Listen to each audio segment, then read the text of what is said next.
illegal African slave trade flourished in the mid-1800s. But while slavers ruthlessly captured people, missionaries sought to free their souls. Hannah More, in charge of a mission station in Liberia, went home to America on furlough about 1862. When she returned to Africa the next year, she studied a new subject. When Elder Stephen Haskell first told me about the Seventh-day Sabbath, it seemed impossible that I had been wrong. I must admit, Sister Moore, I didn't want to believe either. But after reading History of the Sabbath and your copies of the Review, I must keep the Sabbath. I'm so glad. I felt so alone. People have scorned my beliefs. They've prayed at me, and some have denounced me. But we're not alone. There are hundreds, maybe thousands of Seventh-day Adventists in America. Yes, I'm going to write to the Review and tell them you and I keep the Sabbath here in Africa. That'll be fair, Dinkum.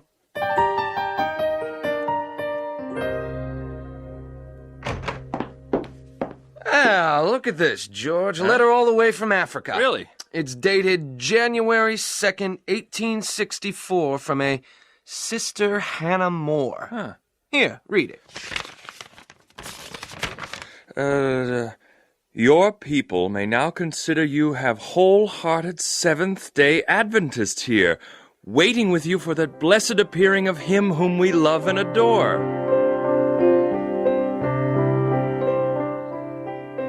Alexander Dixon was soon dismissed from his post and left Africa for his home in Australia, where he continued to teach the Sabbath truth. Then, late in 1864, the mission director asked Hannah to leave also. You've been an excellent worker, Miss Moore. We're sorry to have to let you go, but you've brought this on yourself by consistently refusing to be admonished in the truth. I'm sorry also that I'll not be permitted to serve the Lord here any longer. You may stay at the mission house in Freetown, Sierra Leone, until we're able to book passage for you. It wasn't until the summer of 1866 that Hannah reached the States. She was baptized in Lancaster, Massachusetts, then spent the winter with friends in Connecticut. In the spring of 1867, she traveled to Battle Creek, eager to attend services at the Tabernacle. She was in for a shock. Well, here we go. Oh, dear. I hope I don't look too bad. I do so want to meet some of the church members. Oh, she's so shabby. But I suppose we should do our Christian duty and go welcome her. No, I believe that's the woman we read about in the review. Oh. You know, the one who's looking for a place to stay with believers. Oh, dear. If we greet her, she may appeal to us to keep her. Yes. And neither of us is set up for that. No. Let's go down the far side of the steps. Yes. Hannah stayed at the Health Reform Institute, while Brother Hutchins, a patient there, tried to find her a job, teaching in an Adventist school. With all her experience, it should have been easy to find a job, but she was disappointed. One woman, a visitor to Battle Creek, tried to help. Sister Moore, you said you'd written to a Mr. Thompson up north. Do you think he'll help you? I'm almost sure they'll take me. George Thompson and I worked together in Africa. He and his wife are fine people. You should be able to find a home here with your church family and not have to go running to those of another denomination for help. Oh, well, I'm better off than the people in the South. The freedmen down there are often beaten and killed, and many, both freedmen and whites, are starving. That doesn't excuse what's happening to you. When Elder and Sister White were here, they always made arrangements for those in this type of situation. Oh, how I should have liked to meet them. They sound kind. They are. I've no doubt they'd take you in themselves, but they've moved to Greenville, north of here, and they're always traveling in Michigan and over in Canada. Oh, it seems that I've just got to heaven. That's what being here with the believers in Battle Creek is like to me, and I hate to leave it. There is a family you can stay with till you hear from Mr. Thompson. Oh, capital. They're very poor. You'd have to share a room with the children, but they'll give you a warm welcome. That sounds excellent. But I begin to wonder whether the Lord has a job for me to do in the Thompson household. If that's where he wants me, I must be willing to go.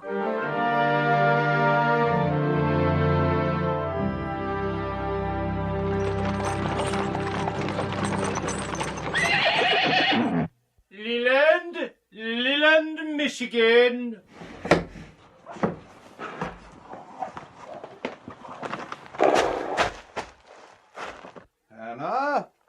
Hannah Moore! Oh, George Thompson, it's so good to see you. I almost didn't recognize you after all these years. I can't tell you how glad I am to see you. It's been weeks, it seems, since I've really unpacked my bag. Well, we're glad to have you. Let me help you into the wagon. Step up here.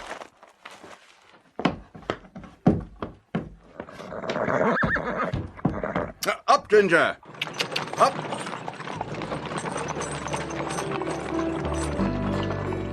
For a small wage, Hannah helped Mrs. Thompson with housework and sewing, and occasionally gave sermons when Mr. Thompson was away on his preaching circuit.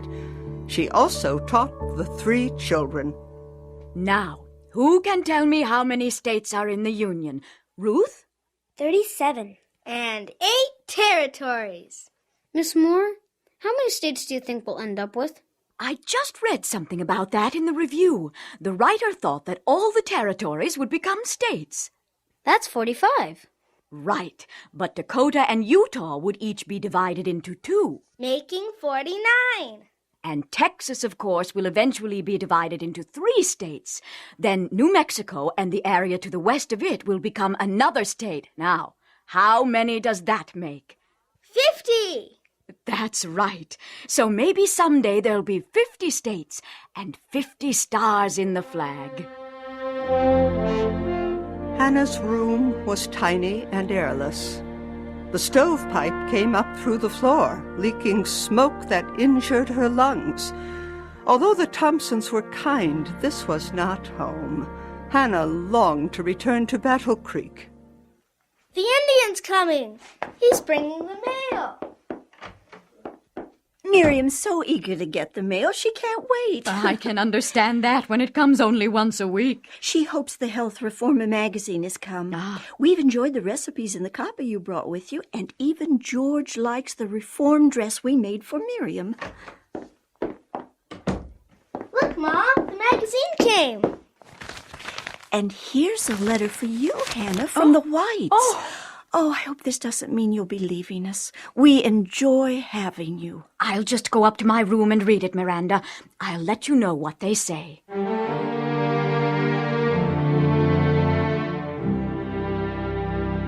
Elder and Sister White have asked me to meet them in Wright, down by Grand Rapids. Does that mean you'll be leaving us? I know how you've wanted to be with people who keep the same Sabbath you do. Oh, I can't go. I just recently repaid the money I borrowed to come up here. I haven't yet saved the fare to travel again. It's several 100 miles. Perhaps if you write to the Whites, they'll lend you the money. I'll write and ask them. The best way would be to take a lake boat to Milwaukee, Wisconsin, then back across to Grand Haven, Michigan. You can get a train there for Greenville. Let's hope they answer your letter soon. Winter comes early up here. The boat stopped running in mid-fall, and it's already the end of August. There are only a few weeks left. But by the time Hannah's letter reached Greenville, we had already left for a New England tour. Anxiously, Hannah looked for word from us, while her health grew rapidly worse. Here comes Pa!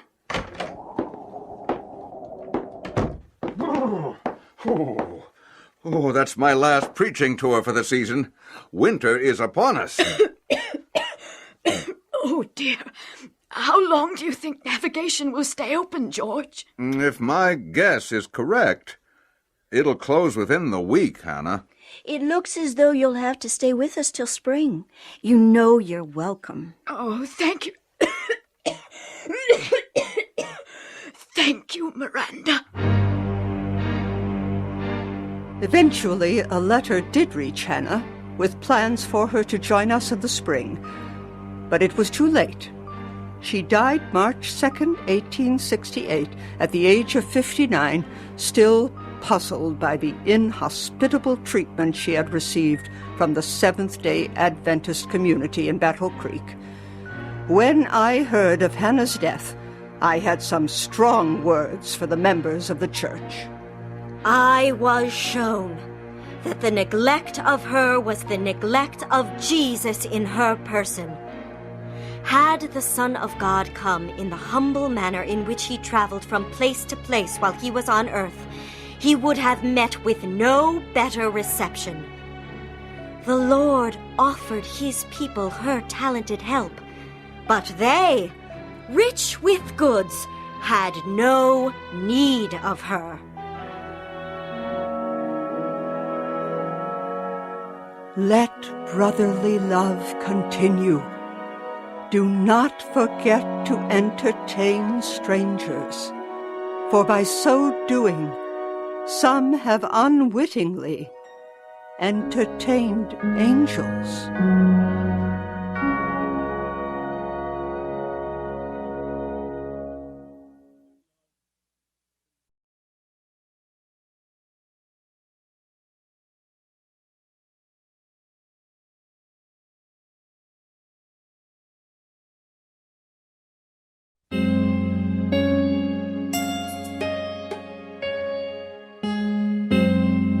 It was August 1865.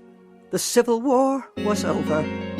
A young journalist in California, using the pen name Mark Twain, was protesting police brutality and the mistreatment of Chinese. For months, James had driven himself to overwork, and he and I had just returned from a particularly strenuous trip. The next morning, we walked to Brother Lunt's to pick up the day's milk. You look tired enough to drop in your tracks, James. Perhaps you should have stayed in bed this morning. I slept poorly again, but I feel better now. Brother Lunt's corn patch looks mighty healthy. I'm going to pick an ear and see how it turned out. They look like good fat ears, James. James? What's the matter? James!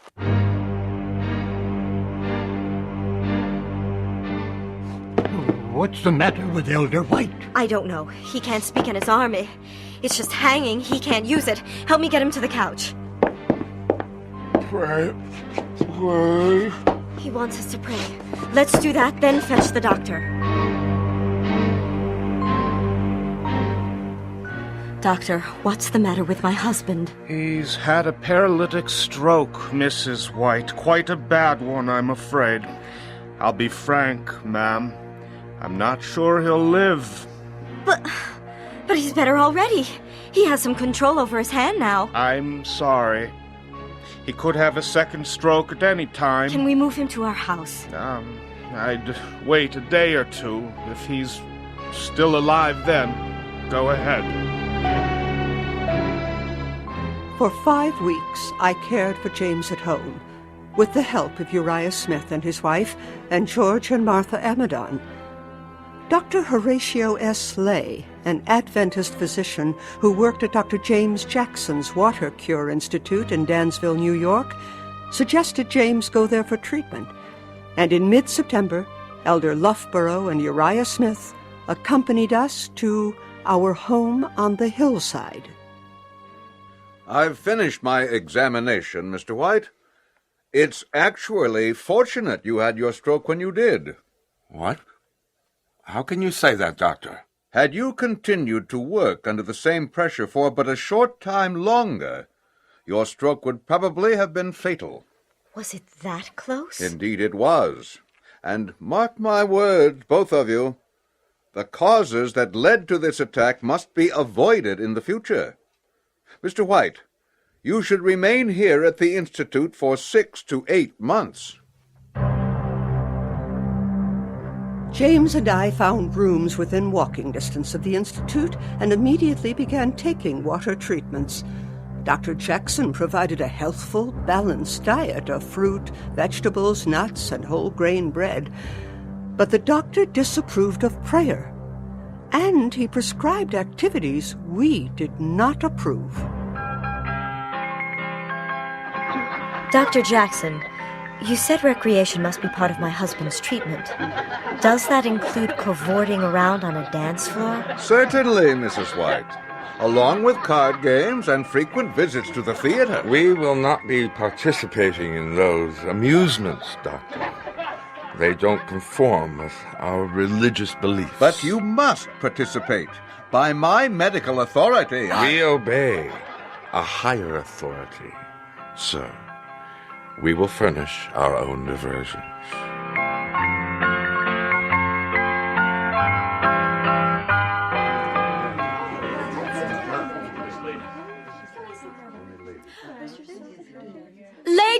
Ladies, may I have your attention, please?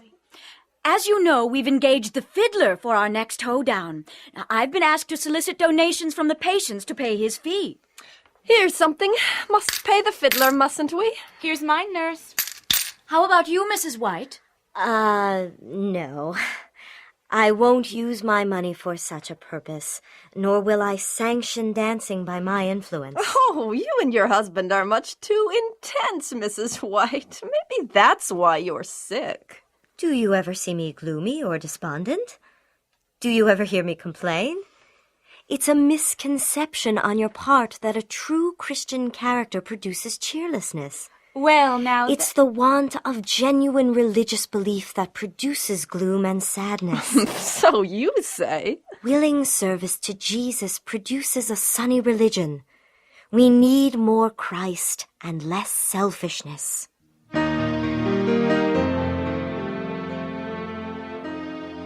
Sister White, may I have a word with you? Certainly, Dr. Lay. Elder White's made fair progress, but his nerves are still badly jangled. Is something bothering him? My husband doesn't sleep well, Doctor. Sometimes he's up most of the night, and me with him. I'm sure he misses the children. Well, for the next several months, we must concentrate on the problem of his nerves, or his recovery won't be complete. It might be a good idea to have your boys come to Dansville.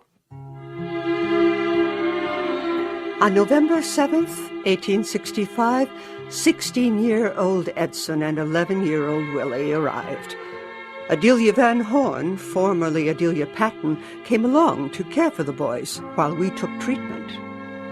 The whole church is praying for Elder White's recovery, Ellen. How's he doing now? We read a paragraph or two in the review, but nothing really substantial. He makes slow progress, Adelia, and he requires constant care. Often, when he can't sleep for pain, I leave my bed and pray for God to grant him rest. It must be a very hard task for you. Nearly all my life, I've been an invalid, and he's taken care of me with tenderness and patience.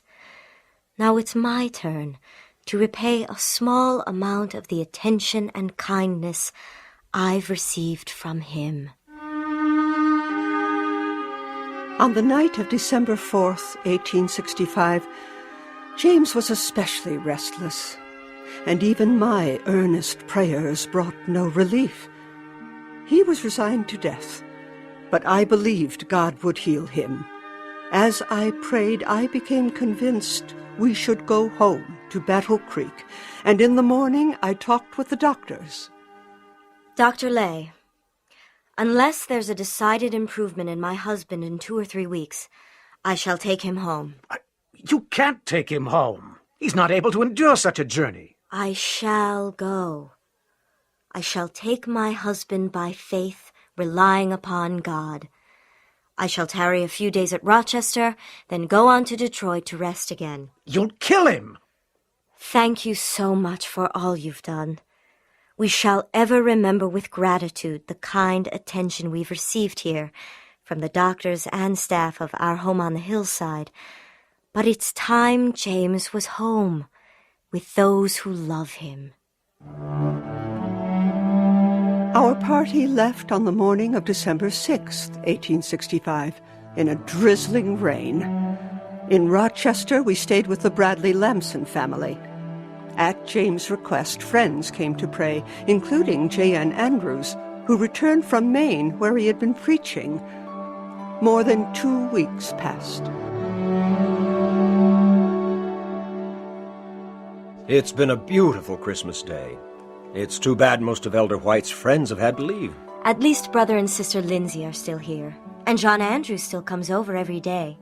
James has great confidence in the prayers of Brother Andrews. And here he comes now, with Brother Loughborough. We can start our prayer service.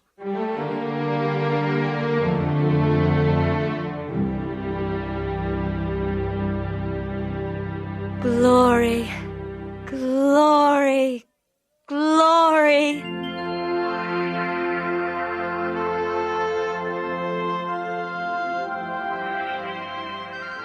It seemed I was born quickly from earth to heaven, where all was health, beauty, and glory.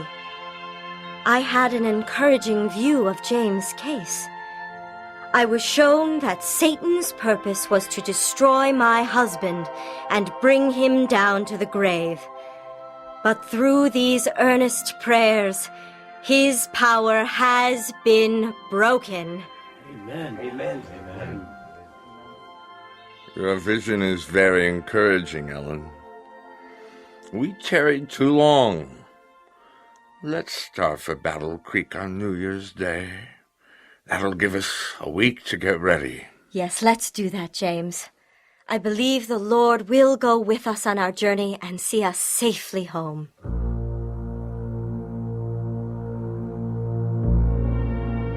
Elder White's been home for several months now, Elder Smith. But I saw him yesterday for the first time. Oh, it was a shock. I know.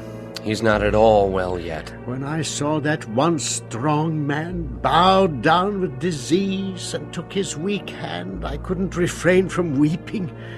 He's been like an oak tree, standing firmly against all the winters. But now the branches are broken, all broken.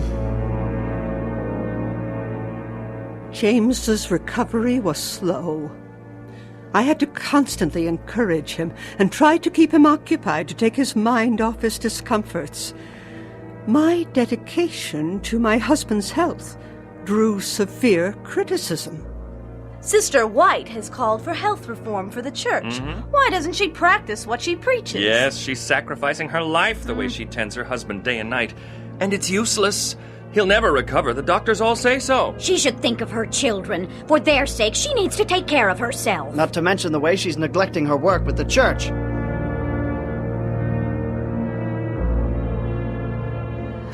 Ellen, please give up.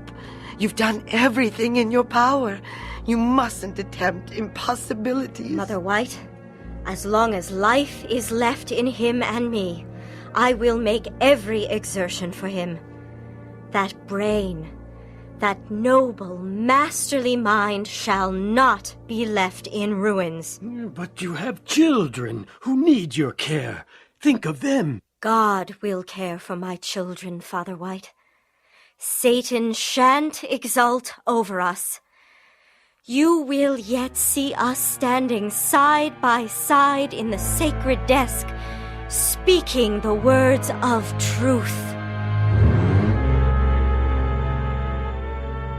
Determined to get James back into the work, a year after our return from Rochester, I planned a speaking tour in northern Michigan.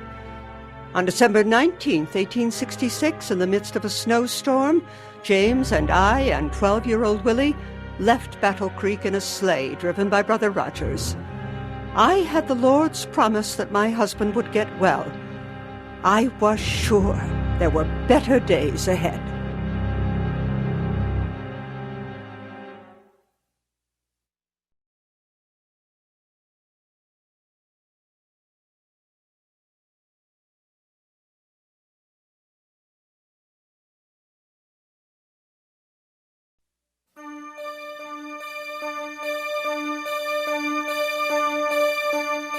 James and I, and 12-year-old Willie, were on our way by sleigh from Battle Creek to Wright, Michigan, in December 1866.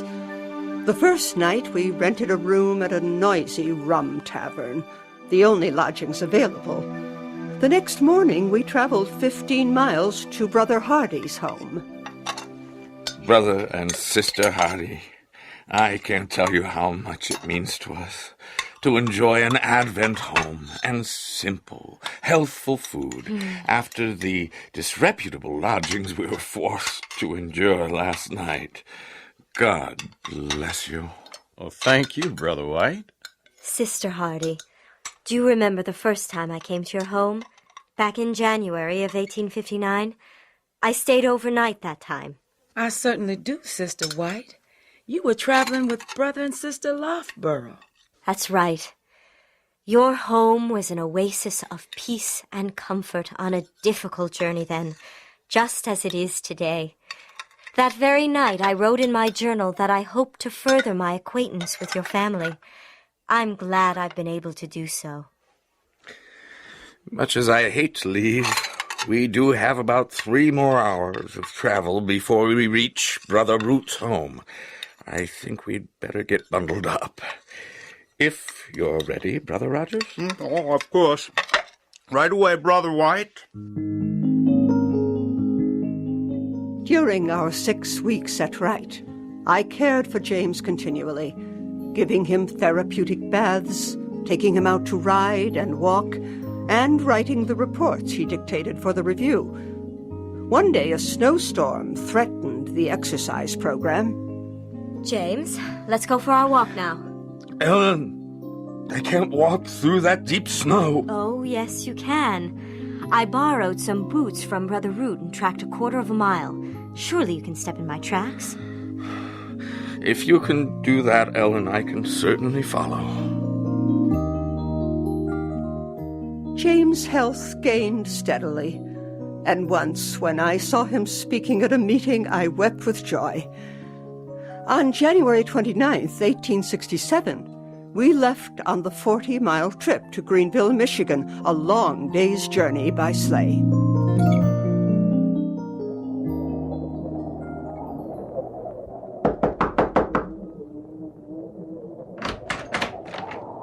Come in, come in. Get out of that storm. Sister Maynard will take your coats while I go help get your team in the barn. Oh, is that young Willie I see out there? Yes, Brother Maynard. He's helping Brother Rogers, who's driving. Oh, come on over by the fire and warm up while Brother Maynard slips on his mackinaw. Thank you, Sister Maynard. You're more than welcome, Brother White. We hope to hear you preach while you're here. Are you well enough to do that? I grow a little stronger each day. I was able to speak for short periods and write. We plan to speak here on systematic benevolence and health reform. For 6 weeks, James and I worked with the churches at Greenville and Orleans. The more James tried to do, trusting in God, the stronger he became. We decided to move to Greenville, and Brother Maynard helped us find land to build on. We traveled to Battle Creek in March, seeking comfort and encouragement. What we found was quite different.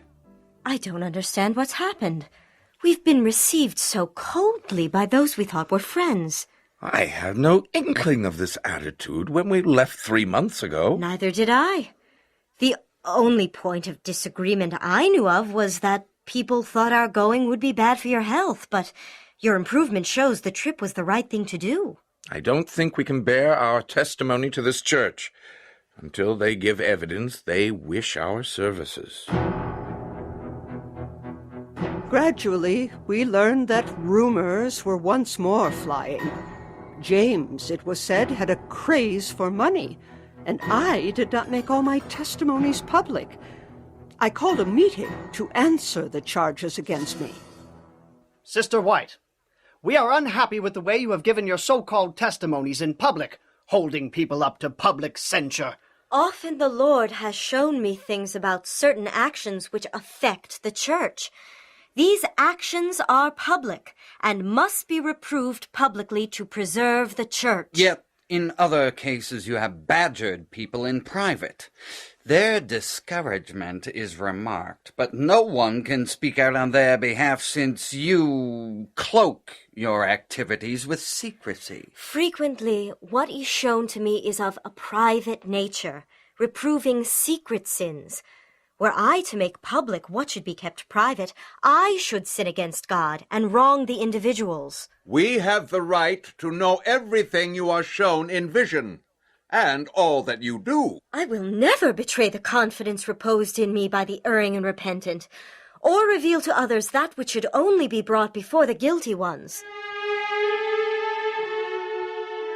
Distressed by this hostility, James resigned from the Publishing Association and the New Health Reform Institute, and on April 25th, 1866, we left Battle Creek for Greenville. About 2 weeks earlier, James had attempted to speak to a congregation in a small town, but became faint, and I had to finish the sermon. James, are you getting worse again? You've preached without trouble many times now. It's not that, Ellen. It was so hot and airless in that small room, I felt weak and faint. I've written an article for the Review, protesting the lack of fresh air in many of our churches. Here, read it. We plead for air in the house of God. Heaven has liberally given it without money and without price. We have not taken a cold for 1.5 years, and the reason is simply this. We have a current of air through our bedroom and sitting room and cannot speak in a close room. Again we say, we plead for good, fresh air such as fills all outdoors. Well, what do you think? I think your idea's right, and it harmonizes with the health reforms I was shown in vision. James and I were to travel much during 1867, including a trip to Canada, which on July 1st would become an independent nation. First, though, we had to attend the May 1867 General Conference session in Battle Creek. There, J.N. Andrews was elected president, replacing James, who had served for 2 years. About 2 weeks later, James and I visited Orange, Michigan, where we stayed with brother and sister Franklin L. Howe. James, still far from well, lay on a couch where he could look out the front door. Ellen! Ellen! Yes, James. Ellen, do you see Sister Howe out in that cornfield hoeing? Yes, I see her. Well, please get me my trousers and boots. What are you going to do? Do you want a dress? Yes. I'm ashamed of myself. A big strapping man like me lying here, and that woman with all her household duties out there in that garden hoeing corn. I'm going to help her. Splendid.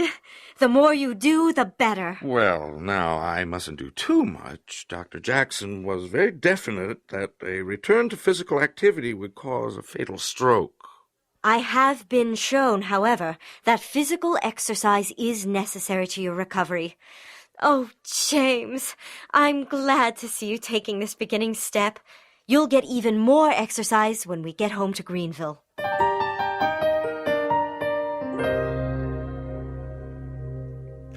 It's splendid to see the plow turning the soil on our own farm, Ellen. We should start an orchard out and back. Yes, an orchard. And berries. We must set out strawberries, raspberries, blackberries, and some grapes. That's ambitious thinking. Who will we get to do all the work? Why, we will, of course. Oh. Willie, here's some money. Please buy 3 hoes and 3 rakes. Be sure to buy 3 of each. Yes, Mother.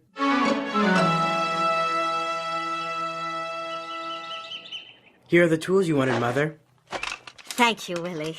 You take a hoe, and here's one for me. James, here's yours. Ellen, I can't do this kind of work. Making a garden is much more difficult than hoeing Sister Howe's corn. You know what Dr. Jackson said, no physical or mental activity. But God has said you need both in order to get well. James continued to improve. In June, he spent 2 hours loading lumber from a river barge into a wagon. That Sabbath, June 29th, he baptized 4 candidates in a lake near Fairplains. One of them was Willie, now nearly 13 years old. In July, the hay was ready. Neighbors cut it, and James expected them to help him get it in. But I had other plans. Mr. Green, may I talk with you a moment? Why, sure, Miss White. What can I do for you? This may sound strange, Yeah. but there's something I don't want you to do. What? My husband plans to ask you to help get his hay in. I would like for you to tell him.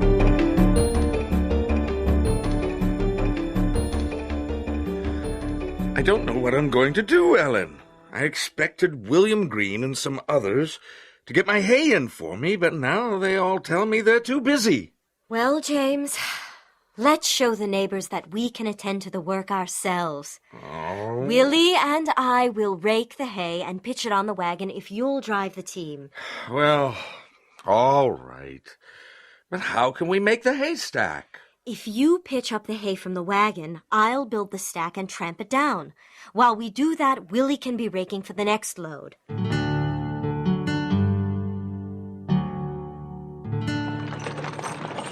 Whoa! Whoa, Princess! Look out in the hayfield, Abby.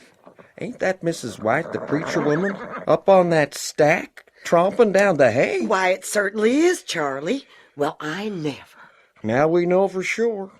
They're regular folks, just like us.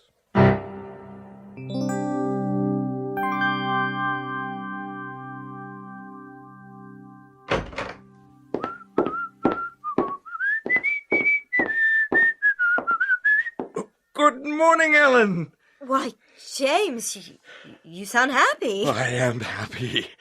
I've been working hard at haying and plowing, doing a man's work. Last night I had the sweetest sleep I've had in months. I think I'm finally on my way to full recovery. Oh, so do I, James. Thank God, so do I. His health restored, in October 1867, James insisted on a full investigation of his financial affairs. This investigation thoroughly disproved the rumors and allegations. Once more, James and I enjoyed the friendship of the Battle Creek believers, and in December 1868, we moved back to that city.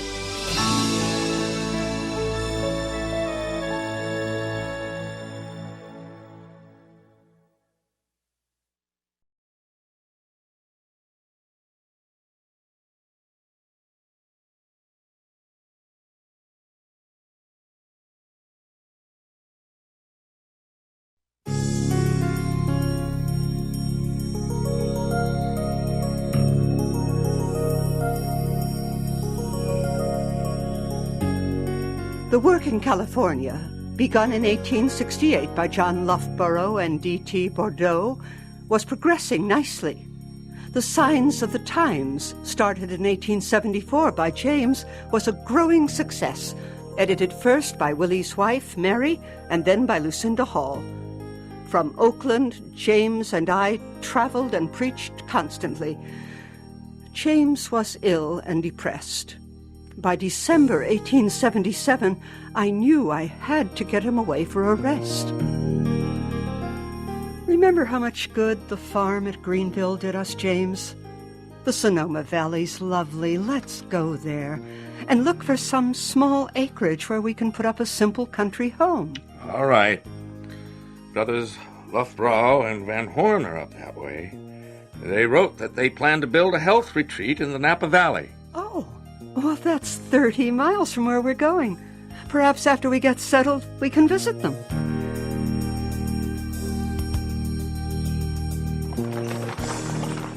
We appreciate your taking us out to see the site you and Brother Van Horn have chosen for a sanitarium, John. It's a good spot.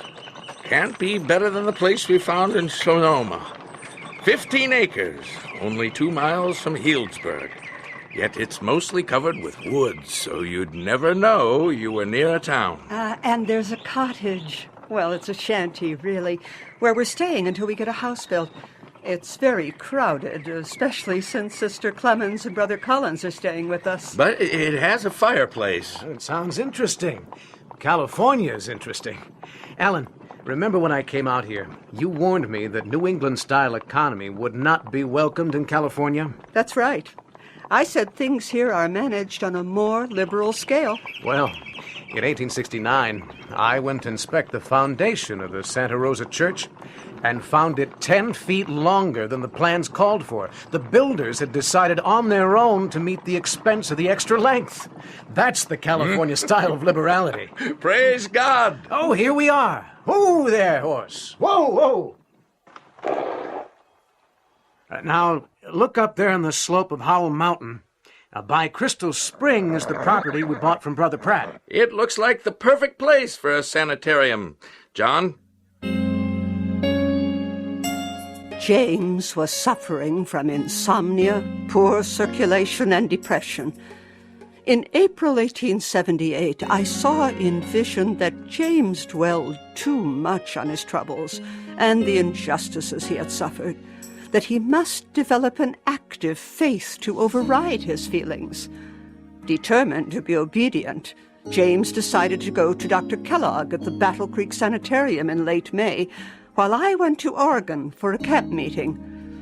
I missed him desperately and wrote him often. I miss you very, very much and love you. I tell you it is a great sacrifice to have you separated from me. Yet it seems to be as God would have it, and I must be reconciled. It has been hard. So hard. Because the railroad did not yet go to Oregon, I took a ship from San Francisco in June 1878 to attend the camp meeting. While in Oregon, I also preached to convicts in the state prison.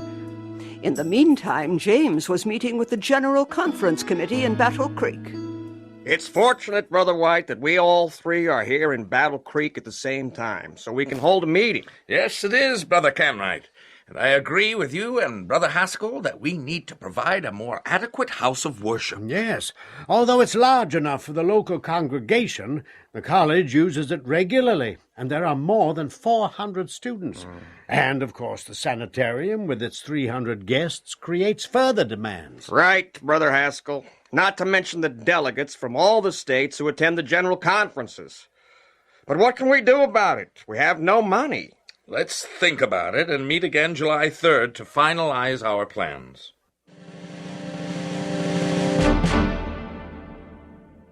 Well, Brother White, have you come up with a plan for the new church building? I think so. We should probably plan for 3,000 people. We're fortunate that the cost of materials and labor is at a low point now. Even so, where will we get the money? Since the building is for the whole denomination and not just for the local congregation, we must call on all members to help.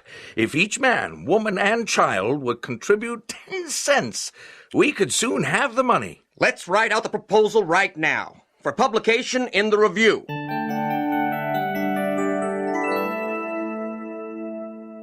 That the proposed house of worship, on account of the manner of raising funds for it, be called the Dime Tabernacle. How about that? I think we can spare a few dimes this year for the tabernacle. I have a dime Grandma gave me for my birthday. I know what. I'll give it for the Dime Tabernacle. The Dime Tabernacle was dedicated April 20th, 1879, before 3,649 spectators. But James and I were not in Battle Creek for the dedication. In November 1878, we had gone to Texas, and in Grand Prairie, we visited the McDermonds, who were the parents of Edson's wife, Emma. We got here just in time, Ellen. Emma's whole family have been too ill with fever to work. They're on the verge of starvation. It would take 2 of them to make a shadow. Oh, they all look like walking corpses, all right. Oh, we must help them before we go to camp meeting. I can give them $40. And I'll buy them some food supplies and beds. They have almost nothing. Father McDearman can use an overcoat, too. I'll give him mine. The camp meeting held at Plano was small but rewarding. It was here that the Texas Conference was formed. We decided to spend the winter in Denison. By the middle of November, James, who was always looking for ways to make money for the cause, had come up with a novel scheme. James, what are you doing with those mules? They're braying fit to wake the dead. That's not just a bray, my dear. Those animals are singing a song of money. Do you know that a mule can be bought in Texas for $80 and sold in Colorado for more than $200? I thought we could drive a herd there when it's time to leave Texas. We're supposed to be writing this winter. You're already dealing in butter, beans, buffalo robes, and wildcat skins. You'll make yourself sick again. When will you find the time? I'll make time. We pledged $2,000 for the Dime Tabernacle and the church in Oakland. These mules can help us pay our pledges. I'll keep them in the corral here until we leave. Well, how are you going to care for them? Arthur Daniels can help me, in addition to his secretarial duties. Brother White! Brother White, wake up! What's the trouble, Arthur? The mules have broken out of the corral. They're gone. Run and saddle the horses, Arthur. Yes, We've sir. got to get those mules back. I can't afford the loss. It took a few days, but the mules were at last rounded up with the help of young Arthur G. Daniels, who would later serve 21 years as General Conference President. About this time, a letter appeared in the Dallas Herald, which said in part, "The undersigned citizens of Dallas City would esteem it a favor if your journal would extend to Elder James White and his most accomplished wife an invitation to lecture in this city." The letter was signed by several dignitaries, including the mayor, a congressman, and a former congressman. We gladly answered the invitation in mid-February, making the 2-day trip to Dallas by carriage. In late April 1879, James led a wagon train, including the McDearmans, on the trail to Colorado, planning to stop at Emporia, Kansas for camp meeting. We were delayed several days just outside Denison at the flooded Red River. Finally, we traveled upstream to another ferry. Hurry! Get up on dry ground away from the quicksand. That's it. We'll camp on the open prairie tonight. We'd better circle the wagons when we camp. Good idea, Brother Corliss. We'll post armed guards, too.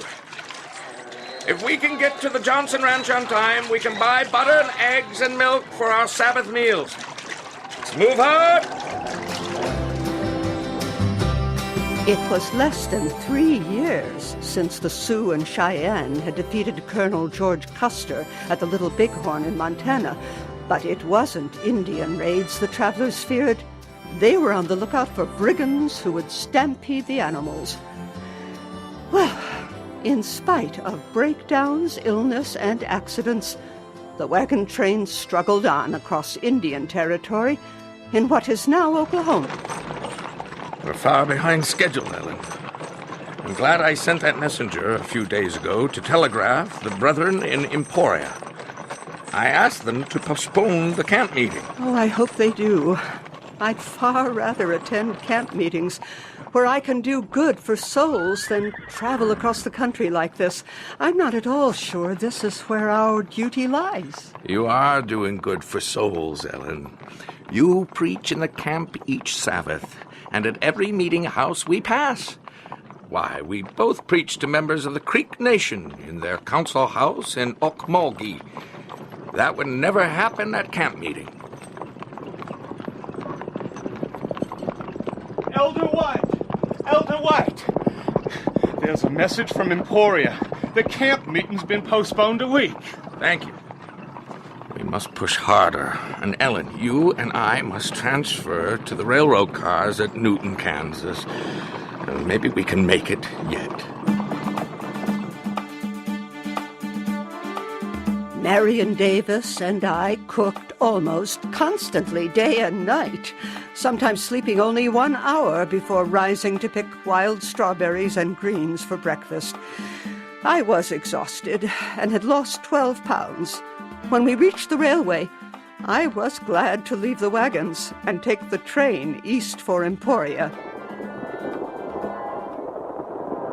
James, I wrote to Willie and Mary, asking them to meet us at the camp meeting and accompany us to Colorado. If they don't, I can't continue the trip. It's just about killed me. I feel about 100 years old, and poor Marion is so very, very tired. And if I see one more tarantula... I know. You and Marion can't keep up that pace. If we can't find help, we'll leave the wagon train.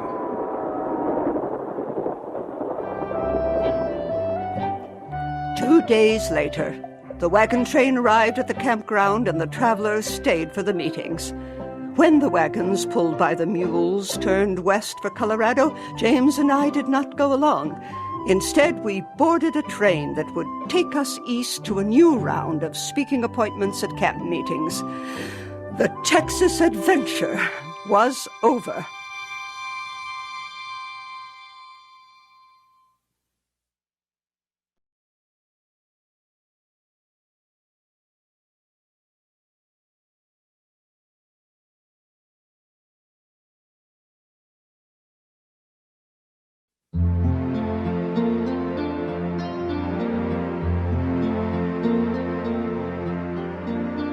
James and I had been away from Battle Creek for 8 months, but we returned in the fall of 1879. On October 23rd, I had a vision of the judgment. At the 18th General Conference session on November 7th, James was elected president for the 10th time.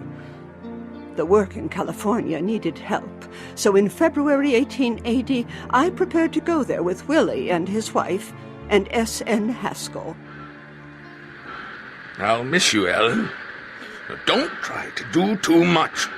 Let Willie be your legs. He's turned out to be a fine man. I wish Edson were more like him. So do I. But don't worry about me, James. I'll be hale and hearty once I get to California. It's you I worry about. The leaders have put so much work on your shoulders. There's so much to do, and I aim to see it done. I know the younger leaders think I'm crusty and abrasive, and sometimes I am. But I want to see action where there's something to be done. And I can become impatient with those who don't do all they can. And because they fear your displeasure, they sit back and let you do the job your own way. You can't believe that, Ellen. Well, I do believe that. Oh, what I fear most, James, is that you'll work yourself sick again. Don't worry yourself so. I'm enjoying the best health I've had in years. Now, nothing bad will happen again. I expect to attend some camp meetings while you're gone.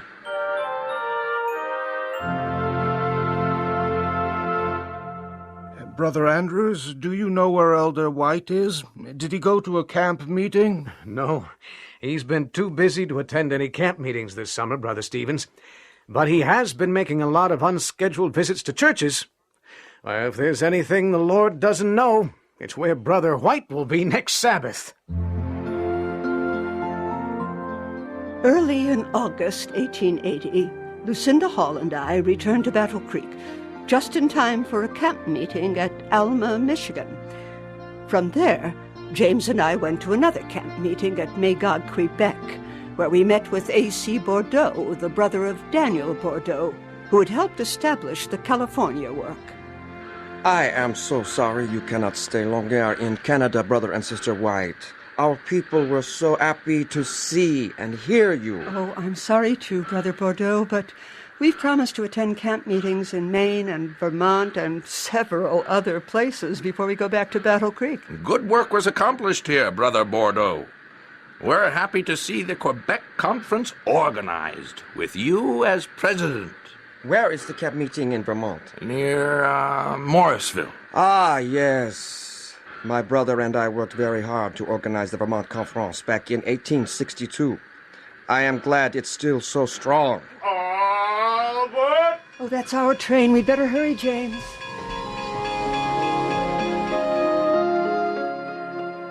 James announced in the Review that the next General Conference would be held October 6th, 1880. This 19th session elected George Butler. He had already served in that office from 1871 to 1874. In December, James purchased a large brick house on the outskirts of town, on what later became Lake Avenue. For some time, he had been thinking of retirement. As early as May 1879, he had written to our children, I shall take it easy and grow old gracefully, and make you all love me half to death. But it was sometimes difficult to keep his resolution. A growing church meant more leaders. It was natural that their decisions would sometimes be different from those James would have made, and unwelcome to the man who had led out in the cause and invested his life's energy and resources in it. In May 1879, he had vigorously protested some decisions he considered unwise. James, what are you doing? I'm writing a letter to the children, especially Willie. I'm not going to stand aside and watch blunders being made. These people who are leading the church at this time are all crazy. Left to themselves, they'll soon put me in my grave. Now, James, have you given thought to your feelings? It's true, others may not always see things the same way you do, but... But I'm the only sane man in the crowd, and I hope to remain so. I've told Willie that from now on, I'll try to save myself and leave our institutions to the mercy of the go-in-debt men now in charge. Calm down, husband. You'll work yourself into another stroke if you keep this up. Oh, honestly, I think you take great pleasure in a good fuss now and then. In January 1881, feeling that every man's hand was against him, James wrote again to Willie in California, accusing the young man of cruelty to him. He's siding with Butler and Haskell, Ellen. They leave me out of their consultations, doing everything in secrecy. They have no appreciation of the work I've done.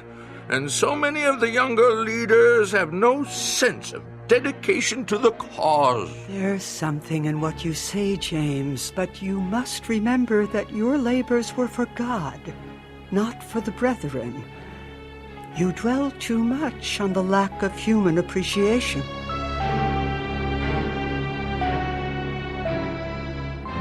Willie, I understand your father is frustrated with me and some of the others. Yes, Elder Butler. I don't know what to say. I'm sorry. Don't be. Just remember all your father has accomplished. For years he's been the hub of the church.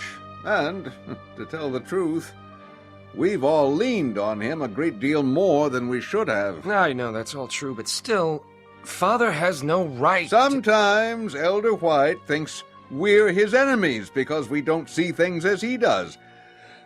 I don't blame him. He's a man of God, a noble pioneer, who's worn himself out in the cause. I'm sure his animosity is caused by illness and infirmity. James had resigned his connection with the college and sanitarium, but remained president of the Publishing Association and editor of the Review. Through the winter of 1880 and 1881, he wrote numerous articles for the paper.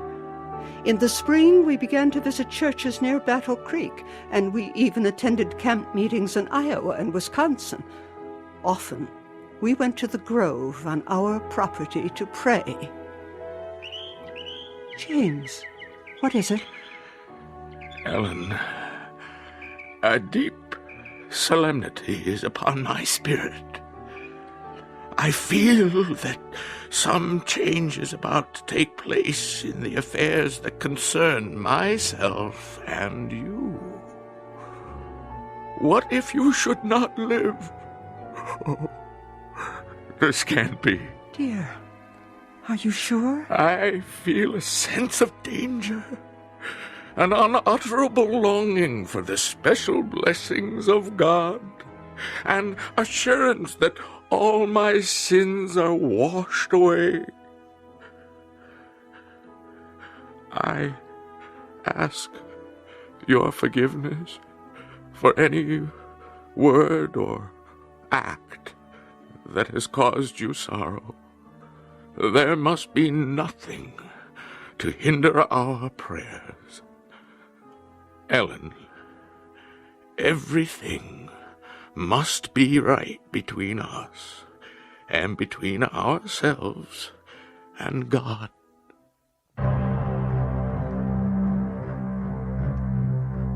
In 1881, Tsar Alexander II of Russia was assassinated. On July 2nd, President James Garfield was shot by a disappointed office-seeker and died at the end of the summer. But it was the fall of another leader that would make the greatest impact on the church. James and I agreed to speak at a weekend evangelistic meeting in Charlotte, Michigan, on July 23rd and 24th. It sure has turned cold all of a sudden. Yes, it's hard to believe. When we started out, it was stifling hot. But now it's downright chilly. I'll be glad when we get there. James seemed well enough at the meeting and gave 3 powerful sermons. I spoke 4 times on one of my favorite subjects, temperance. On Wednesday, July 27th, we drove back to Battle Creek. What's the matter, dear? I feel quite ill. I have pains in my arms and legs. I have a headache. Well, as soon as we get home, I'll get you into a hot tub to soak. During the next few days, James continued to complain of pains in his legs, and on the following Monday he suffered a severe chill. By Tuesday, I was ill also. Dr. John Kellogg came to the house Wednesday and ordered us taken to the sanitarium. A horse-drawn hack was called, and we were tenderly placed in it on a mattress, where we lay side by side for the last time. Dr. Kellogg, I just heard about Father and Mother. Are they seriously ill? Edson, I won't try to hold back on you. They're suffering from malarial fever, and I believe they're both in a life-threatening situation. There may not be much I can do. I'll notify Willie in California right away.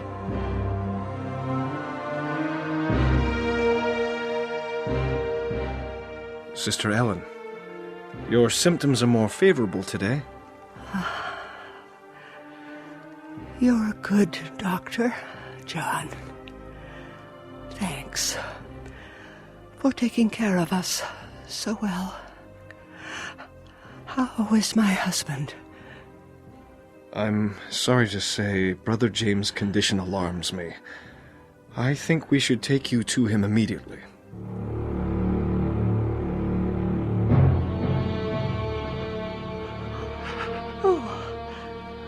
I can see he's dying.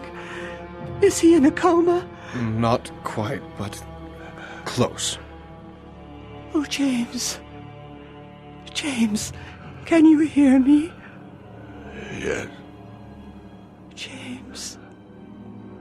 You're dying.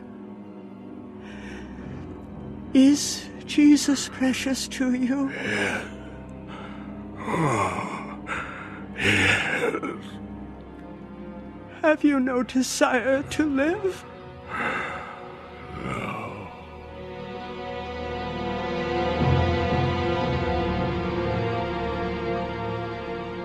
Dr. Kellogg labored throughout the night, while I, Edson, Uriah Smith, and others prayed in the stricken man's room. At 10 o'clock the next morning, James was able to talk in short sentences, but by 1:30 p.m. he lapsed into a coma. Before the sun set that day, Sabbath, August 6th, 1881, God's warrior breathed his last. A week later, prostrate with illness and grief, I was carried to the tabernacle to speak at his funeral. When my husband was breathing out his life, I felt it would be selfish to throw my arms around him and detain him here. Now I take up my life's work alone. I yield my precious treasure. I look forward to that morning when the broken family will be reunited and we shall see the King in his beauty. And we will triumph together around the great white throne.